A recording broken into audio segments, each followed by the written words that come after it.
Good morning, this is Ryan Hoffman. You're watching the 2-Minute Stoplight Show, continuous education for real estate professionals. Today what I want to talk about is I want to give a little information for investors.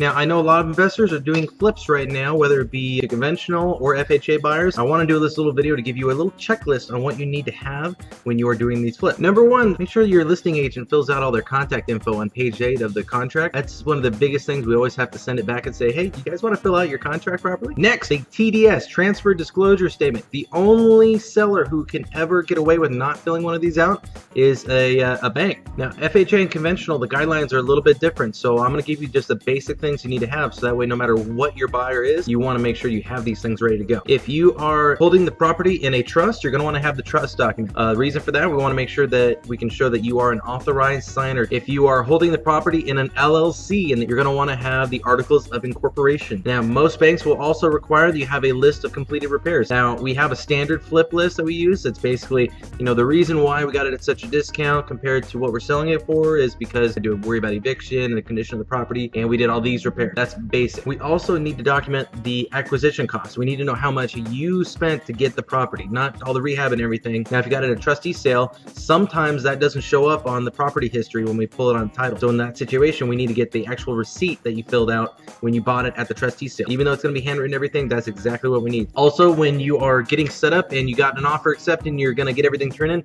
make sure you're sending all the contact info for your escrow, and as soon as it's available, we always try and get the escrow instructions, the prelim, the earnest money deposit, all that stuff you want to get ahead of time so it's nice and fast. It also helps if you don't wait till the last minute to get your termite report and clearance stuff. This is a very short list of just the basics that go into pretty much every flip. Every situation is different, and you always want to make sure that you're working with a good lender who can adapt to any situation. Wholesale Capital Corporation is a direct mortgage lender, can do flips like nobody's business. Now, keep in mind, some investors will actually make you use an AMC, and with FHA, you always have to do 2 appraisals. With Wholesale Capital, in most situations, we're able to do 2 appraisals from our own roster, so they're appraisers that we know, not just an AMC that's always trying to give you the most conservative value. Now remember, there's a lot of banks out there who say they can do flips, but do a really crummy job at it. So make sure you're working with somebody reputable who knows how to do flips inside and out. Wholesale Capital, 21 days, we can get them knocked out, because I know hard money is expensive, and the faster you close, the more money you make. So that's that. Hope you guys enjoyed it. Let me know if you have any feedback or give me a call. Number's gonna be here on the screen, and you guys have a great day.